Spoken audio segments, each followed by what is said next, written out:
See, recently when I went to 8 hours of paper valuation, sitting in a computer, I realized how these people are working in this system for this many hours.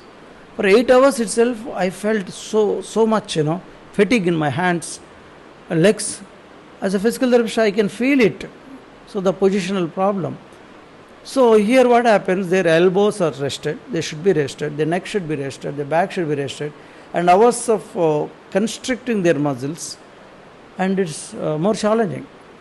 That's the reason why I'm mentioning you have 23 hours, 1 hour you go for a walk, or mix it with cycling, or you want to do swimming, but do 1 hour physical activity, and then you enjoy your work. I don't deny that sitting is only bad when you are not working exercise. Physically, if you are active, physically you give up time, go for stretching or like yoga, mix with yoga or physiotherapy exercises, or go with aerobic exercises like small swimming, cycling, dancing kind of things, no problem. But select few, mix it and do it.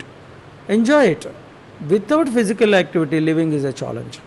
Okay. Living healthy is a challenge. Movement is life. The moment you restrict, that means we are bedridden. Bedridden means dead.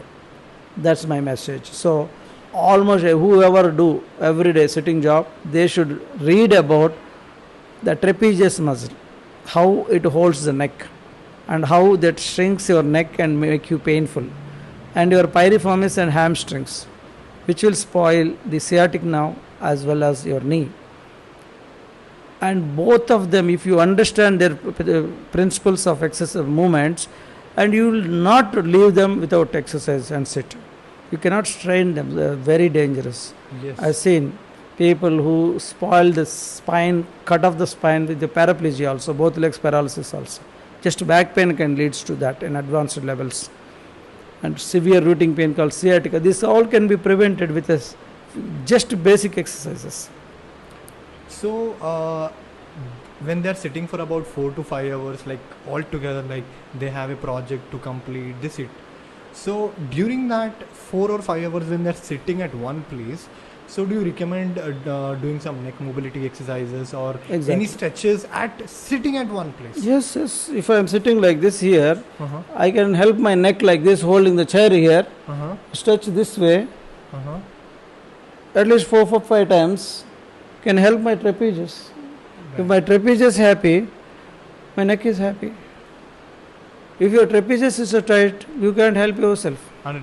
And every neck problem, that stiffness matters. And simple movement. This is simple, yeah. Yeah, if you're using similarly, try to hold this feet here. Right.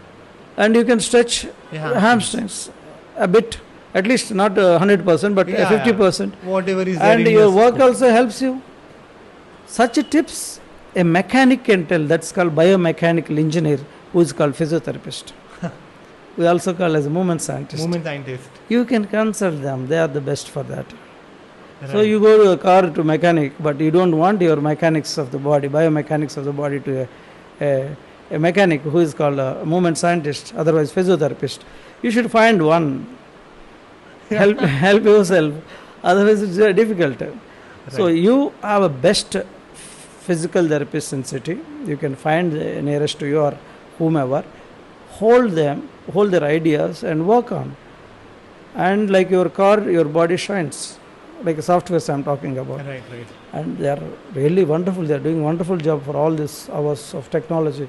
But physically, when they come to patients, when you're educating them, we really feel that why they are missing this component of physical activity.